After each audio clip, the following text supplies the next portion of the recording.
Hello, I'm TKilty and I'm applying for the Storer Scholar Award. I'm originally from northern Wisconsin. This is a picture of the lake I grew up near, and a love of this place and curiosity about this natural, familiar part of the world led me to obtain a bachelor's in geology from the University of Minnesota Morris. Learning about lakes caused me to learn about glaciers, and I was lucky to be awarded an undergraduate research grant to study glaciers as part of a Women in Science initiative. In this photo, my friends and I have just hiked on the Athabasca Glacier in western Canada and were able to directly observe summer glacial melting processes such as crevasses and meltwater streams on the glacier. My mentor and advisor, Dr. Jim Cotter, taught a class about glacial geology in Italy 10 years later after I had earned a master's in geology from Michigan State University, where this picture was taken showing crevasses in Italy. I attended the class and I assisted 2 additional years. They say the best geologist is one who has seen the most. My goal is to see a lot of geology and to share that goal with my students by teaching in a place-based context. I have seen a little of the world and I would always like to see more. The thing to keep in mind is that what may be exotic to me is someone else's home. This picture of an alpine glacier is in my ancestral home of Norway. I moved west more than 20 years ago, and I am now a doctoral student in education at the University of Wyoming. What was once exotic to me is now a familiar place. I completed field camp in northeastern Wyoming, where this picture of sedimentary rocks was taken, and mapped one of the fundamental principles of geology, the principle of superposition. Articulated by Steno almost 350 years ago, superposition holds that the oldest rocks are those deposited first, making up the bottom layer, while successively younger rocks are deposited over time on top of the older layers. Sometimes, after deposition, the rock layers may tilt due to tectonic activity, such as these rocks in Croatia. The rock layers were originally deposited horizontally and were tilted later.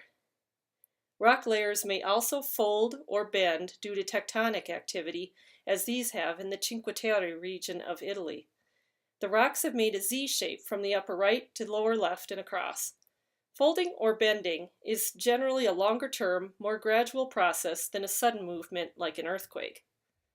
An earthquake caused this fault in the Big Bend region of Texas. The fault runs from the upper right in the photo to the lower left across the river. It is part of the tectonic extension of the southwestern United States. Tectonic activity has caused these beds to become steeply tilted or dipping here along the northern California coast, and also here on the central coast of California near the San Andreas Fault. The San Andreas is a transform fault, moving one portion of California steadily northward while the rest of America slides past to the south. Geology is everywhere. While I visited Pisa, Italy, I enjoyed looking at old buildings and using the principle of superposition to determine which parts of the building were built in what order. In this photo, you can speculate whether the gray vertical pillars were built before the final layer of now orange stucco. This structure shows signs of rebuilding after damage or renovation efforts, while this final photo of urban geology displays a history of windows. Closer to home, I enjoy taking students and my family on geology trips across Wyoming. My students and I have gone to familiar places such as Vidawoo in order to study the geologic aspect of place. Also, Sibyl Canyon to study rocks and metamorphism. This photo was taken during a hybrid geology course I taught, where the lecture delivery was online, while labs were face-to-face either in a laboratory or field trips to Wyoming and Colorado. I also put together a field trip guide for high school students in a Gear Up program, which included a mini lecture on the geology of Thermopolis. The Gear Up program traveled across the state of Wyoming and included a stop in Thermopolis. Students could access my lecture, which I set up as a Google website, from anywhere.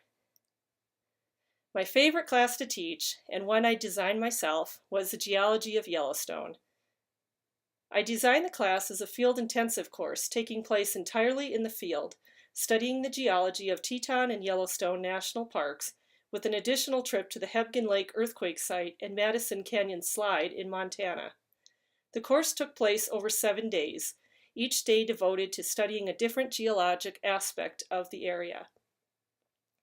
We closely followed Bob Smith's book, Windows into the Earth, both the content and the excellent field log with geological points of interest.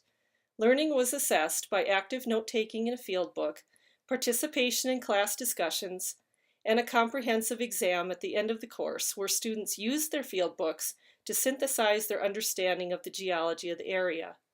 They compared geologic processes and consequences, such as the Gros-Ventre mass wasting event and the Madison Canyon mass wasting event. We spent half the time in the Tetons and the other half exploring the geysers and hot pools of Yellowstone National Park. We discussed volcanism potential for the area and the hazards associated with volcanism and earthquakes. We also studied hydrothermal processes of Yellowstone and compared them to the milder, less active processes occurring at Thermopolis. I love both teaching and learning in the field and continue to learn as a student as well as teach. This is a picture of a course I recently took at Teton Science Schools. I believe in lifelong learning about the outdoors, and the outdoors is a place that continues to fascinate and pique my curiosity. I hope to become a Storer Scholar in order to teach young learners the process of scientific inquiry in the outdoors, which may lead to a lifelong appreciation of the natural world and the place they call home.